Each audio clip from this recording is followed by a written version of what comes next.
So AI in the workplace, I've been diving deep into this, obviously, lately. You work with workflows yourself. Having Spencer come in, I think, was an eye-opener for a lot of companies, a lot of business owners here at CAP. Yeah, so talking AI and the things that go along with it, because either you love it or you hate it, and the ones that do hate it or don't care for it is because there's fear. And some of the questions that came out today was the fear. You know what? Hey, it's going to replace me. You know what? It's going to free up 3 hours of my time, but what am I going to do with it?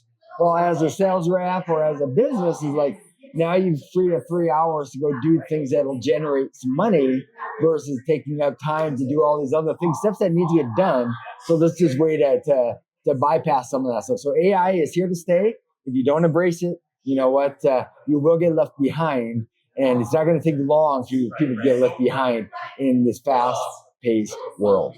Last 2 months has had such a huge impact on the growth of AI itself and how businesses have been able to implement it within their normal day-to-day. I get really excited about it because I'm like, I don't want it to take someone's position, take someone's job. That's not how I would design it. That's not how a lot of businesses who are implementing it successfully are using it, not to replace, but really to expand the capabilities of the individuals within the business. So like what we were talking about earlier during today's CAB discussion was just as you stated, it's about helping the producer produce and take away those mundane, exhausting tasks that they do every single day, but it doesn't progress the needle, right? You want the activity that's going to give the best results. And if you're wasting your time on input when an AI can input it in for you, and then you can move on to actually getting the production done, it's so much better. Yeah. When I look at AI, when you use it, you got to use it with the frame, in my mind anyways, the frame of, hey, what am I going to do with the time that I free up? Because, hey, I'm taking up this time, and I'll always equate it to, let's say I'm at home and I need to mow my yard. Well, I can hire somebody to mow my yard for $20 an hour, and then I can go sit downstairs and watch TV and do nothing with that time. I might as well have mowed my own yard. But if I pay somebody $20 an hour to mow my yard so I can go out and be productive during that hour or a couple of hours, and I can generate a couple $100 in business, to me, it's worth trade-off, right? And that's how I look at AI is how do you use it to better your bottom line? And if you are a small business, and let's say you are your only employee, you're it. So when that is you got to look at, hey, how do I use it as an assistant to help out on some of these automations?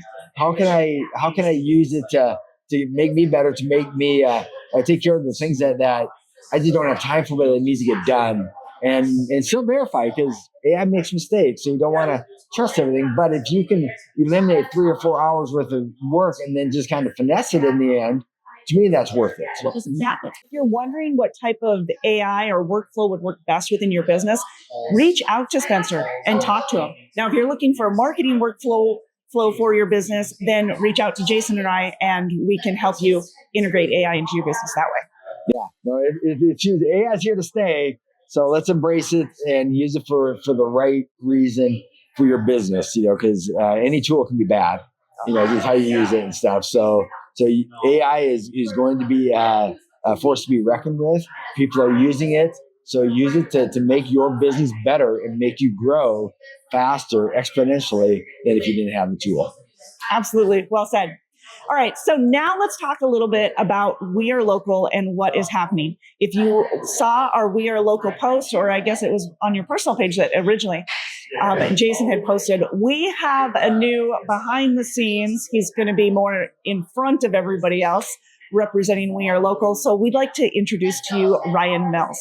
Ryan has come to CAB really from the day that he got to town. He's actually the pastor of Crossroads Memorial Church, which is the church that I go to. I wasn't going there at the time, but I met Ryan when I went there. He's come to CAB, been a part of it, because as a pastor, which is unheard. I mean, it's what they should be doing, but he really lives it out. He gets involved in the community and wants to be part of our community and stuff. So he comes to CAB to talk about church, to talk about business and how to integrate everything and be part of a community, and not just hey, the church is over there and the community is over here. It's how do we integrate that and stuff? So Ryan and I, we started talking here a few months ago. Said, hey, I'm interested. He's done some marketing in the past. He's worked for a chamber in the past.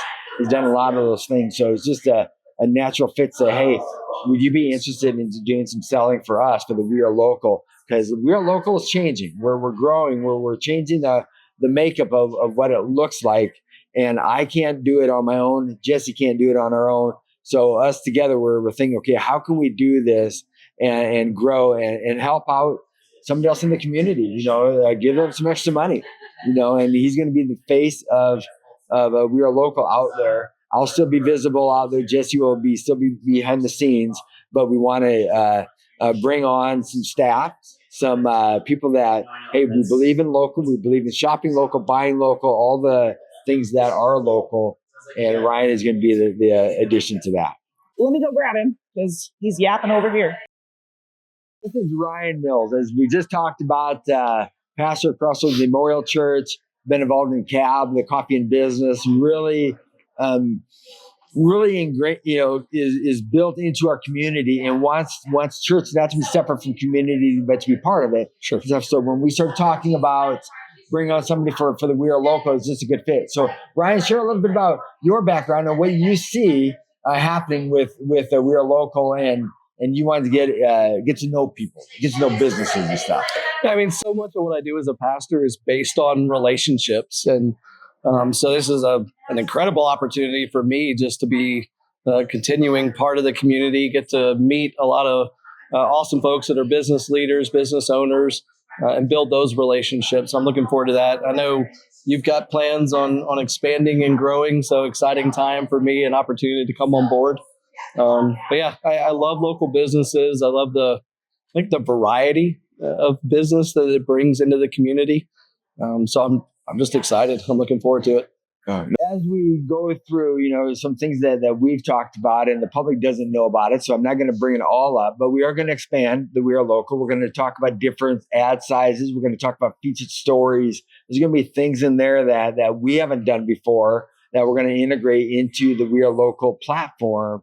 And that's where Ryan's going to be a huge help, getting to know other communities and just building those relationships. And it'll all still come back to CAB and the relationships before transactions. And that's kind of how we see Ryan fitting into this. So Ryan, next week, you really kind of hit the ground running, right? Yeah, I hope so. Yeah. All right. So hit the ground running. It'll be for our June issue is what we're looking at. We got some things in place. We got some deadlines out there that we're starting to really look at this more than just a hobby, but as a business that's a force to be reckoned with here in Bay Falls. It's going to feel like old times for me, working in the Chamber of Commerce in the past and doing sales and everything else in a bunch of different ways. So I'm hoping it all comes back to me. So share with us a little bit then. You mentioned the Chamber, and I mentioned it before you sat down here. So what did you do? Like membership? Did you do sales? And what was that part? So membership for the Chamber of Commerce, and it was in a town that was just outside of Charlotte, North Carolina. It's my first job when I moved to North Carolina. So membership for them was sales. So right. You're selling memberships essentially, but you're showing people the value of that networking, and again, building those relationships, having that visibility in the community, and showing people that you are invested in the business community as well. So I had a lot of fun with that. We did a lot of event coordination stuff as well. So all of that was pretty fun. Other than the Chamber of Commerce side, I mean, me, I was in the private sector for almost 20 years before getting into ministry, and it was every variety of sales you could think of, in addition to management and executive leadership. So kind of looking forward to tapping into that experience again. Well, and it is thinking outside the box, especially when you're in the chamber. There's the different things, Sure. Hey, how can we work together? And that's what we love about We Are Local is we're able to, hey, let's find something that fits. Yeah. And where does it bring value? Yep. Yeah, absolutely. 100%. So anyways, be looking at the changes that are happening with We Are Local. Follow our page out there. It's called We Are Local GF. It is a great opportunity to kind of see what's going on with the small businesses. And we do shop local, buy local, be local. And that's what we are all about. So thank you, Ryan. Thank you, Jason. All right. I'd like to take a moment to thank the local businesses who help make this podcast possible: the Brett Harris Insurance Agency, the Connection Doctor, and Treasure State Payments. These are the businesses that believe in supporting local people, local conversations, and a stronger community. And we're grateful for their support.